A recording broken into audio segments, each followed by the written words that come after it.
Hey, lovely people, how you doing? Fourth video of the day.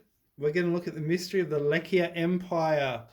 We're going to look at a fun video that someone made. I'll give you a little commentary, and we'll say what this probably was. I think it was totally real. This was the empire that stopped Rome crossing the Danube, apparently.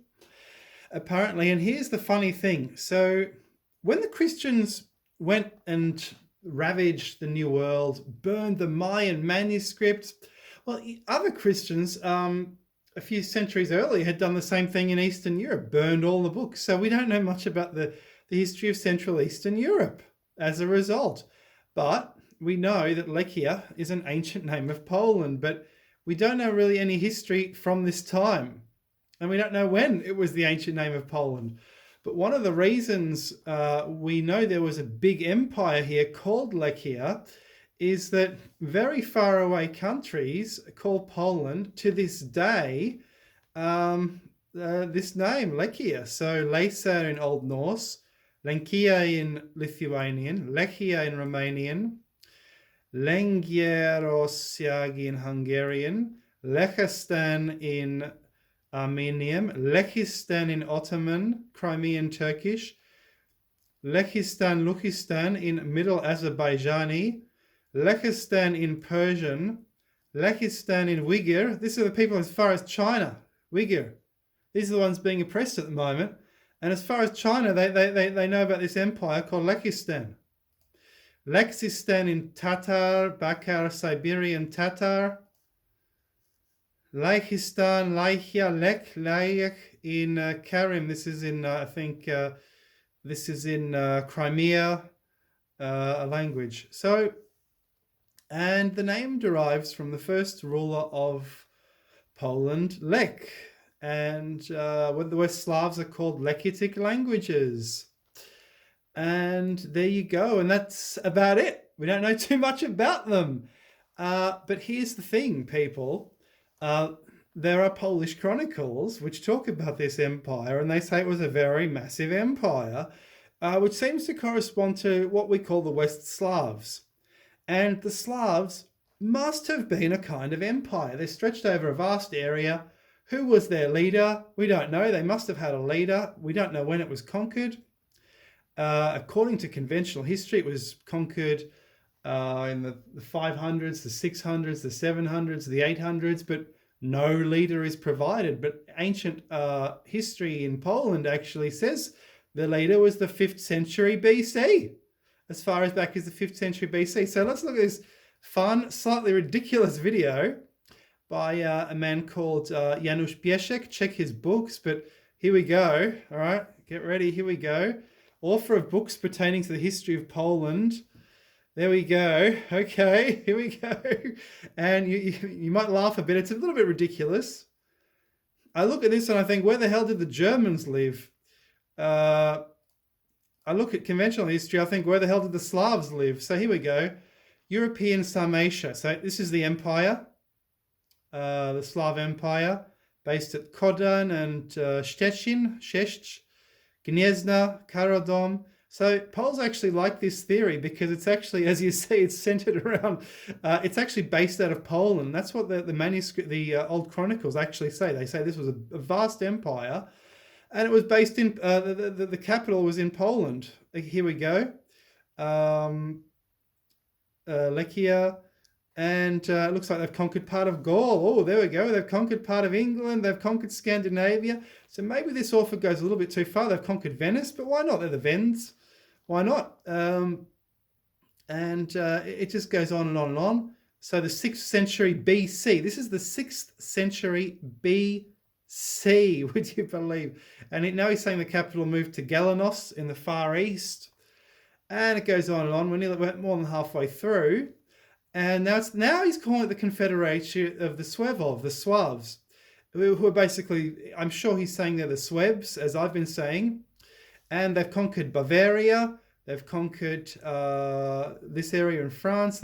I'm wondering where the Germans live, actually. So the Lechia state would be about there, right in the middle, which corresponds to medieval Poland, as we'll see. Now it's in Wismar. And we're going to see how it shrinks, because the Polish Chronicles actually talk about how this empire was destroyed. Now, this guy isn't making this up. Like, he might be going a little bit too far, but so now he's saying, okay, now they're the Burgundians, they're the Vandals, they've conquered Spain, they've conquered Carthage, as you see.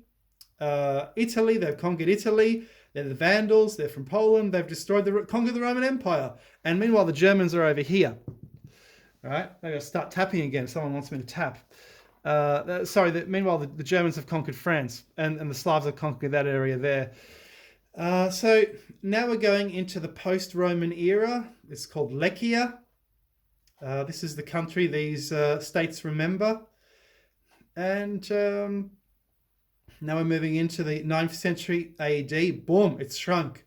And now it's just based in Poland. It's all broken away. There's been some kind of revolution. Something's happened.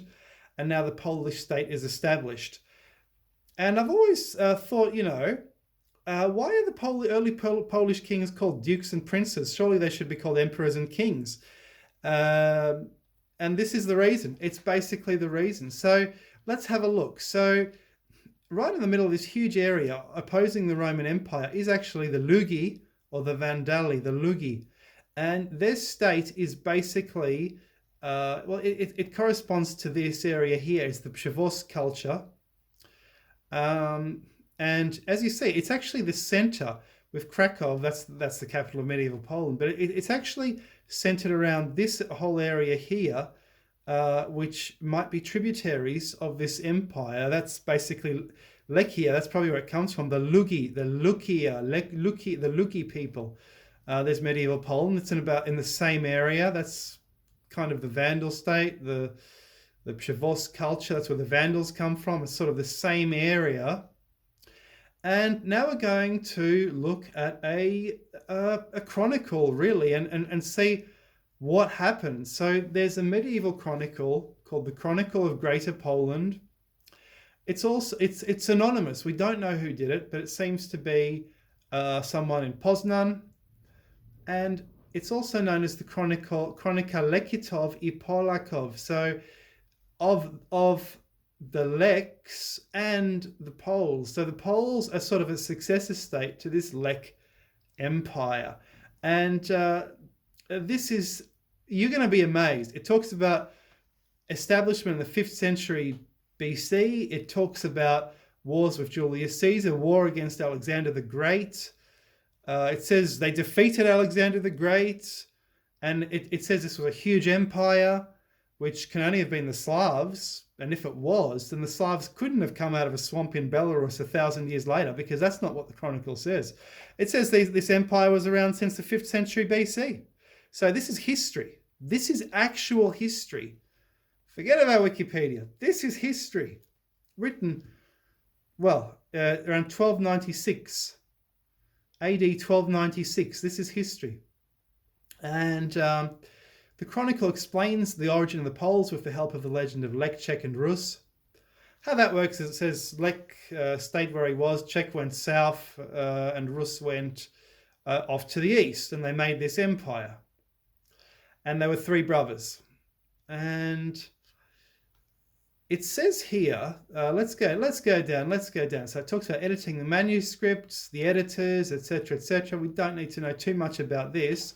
Let's make that a bit bigger so we can actually see it. Now let's go down. Let's go down. So it's called the Chronicle of Great Poland. Right, okay. And here we go. The author of the Chronicle believed, as he emphasized in the prologue, that history should be based primarily on written accounts. That is why he built a large library consisting of magazines collected mainly in Greater Poland, but also in other districts such as Krakow. So this is we're talking 800 years ago. The chronicler announced that his intention was to continue the Chronicle of Wincenty Kadłubek until the reign of Przemysl II. That's a king in his reign. And it goes on. And it says, it basically says, the author referred to writings kept at various churches and the stories of the elderly and distinguished. He cited documents from church archives and based several chivalric tales on oral narratives. He paraphrased the lives of saints. And it goes on. And here we go. So let's get to it. It talks about authorship. It goes on and on and on and on and on. And now we're going to get to the good stuff in a second. There it is. Chronika Lekitov i Polakov. So this describes that Lech Empire, and he's writing almost 800 years ago, or 700 years ago, 780 years ago. Just fascinating. Let's get to it. Okay, it's still going about authorship. Okay. Right. Let's go. Okay, the introduction ends. We don't need to know about that, but the introduction ends with an explanation that the state of the Lechites is identical to the Kingdom of Poland. We've kind of seen that on the map. And the author set himself the task of conveying the history of this state based on written and oral reports he had collected. In order for the clear brevity of writing to make it possible to remember the events with the help of Almighty God, I began to write briefly about the kings, rulers, and princes of the entire Polish kingdom, i.e. the vast state of the Lechites, as well as their descendants, according to what I learned from Polish historical annals, which I saw in various records of various churches, and some details I learned and passed on to memory on the basis of stories told by old men, Polish dignitaries whose attention did not escape the war events, and yes, they were familiar with, and it sort of cuts it off. There's probably more there, but I don't have access to the Chronicle. It's in Latin, it's in Polish, it's not in English. This is just a translation, as you see, from a Polish Wikipedia. But the author recognized Krak as the first king of the Lechites. He dated his reign to the time of Xerxes. So the 5th century BC. This dating is based on the knowledge taken from the work of Piotr Komestor. On its basis, the author tried to synchronize the history of the Bible with ancient Greece and Rome and connect them with the history of Poland. That's why he dated the reign of... So this is the editor talking. He doesn't know anything about how the historian put his work together. He's guessing. And it talks about the Vavel dragon. There was a dragon slain by King Krak. His daughter Vanda inherited the throne. And it's putting Vanda now in the 5th century BC. But other people would put Vanda, say, in the time of the Vandals, many centuries later. And Vanda committed suicide. She didn't want to be forced into marriage with a German. As a result, a German guy committed suicide as well. And the knights joined Vanda and her successors. There you go. Easy way to win a war. But now what happens is the Leszek dynasty. So it says Leszek took the throne of this vast empire, appropriated to the throne during the battles between Poles and Alexander the Great, Leszek II, Leszek III. The Lechite state was able to reach the peak of its power under Leszek III. Now here we go. Its borders stretched from the Danube to the North Sea. So this is before the rise of Rome. They included, among others, Westphalen, Saxony, Bavaria, Thuringia. The author made another attempt at dating. According to, that'll be a hymn, Leszek III died during the reign of Emperor Nero. So in the reign of Emperor Nero, so there's the empire, there's already a big empire there, which explains why they're trapped on this side of the Danube, according to this chronicle. Like, you don't have to believe this, but that's what the chronicle says.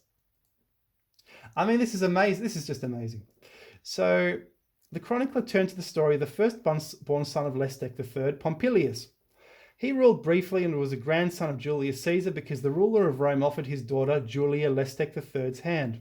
Now, I've looked up this story and it doesn't seem to make sense because Julia kind of stayed in Rome and she was a daughter of Pompey, but that explains this Pompilius. So something's been garbled in the chronicle, in the legend, and they remember fragments, unfortunately. We don't know quite what's going on, but it seems there was some kind of royal intermarriage between the two empires. And after all this, what happened was it all started to collapse with the Piast dynasty. Now it's moved to the 700s AD. The Piast dynasty, they were peasants, and they collapsed the empire basically. And And so have we seen the thing about Alexander the Great? Where was it? Alexander. That'll be later. Okay, here we go.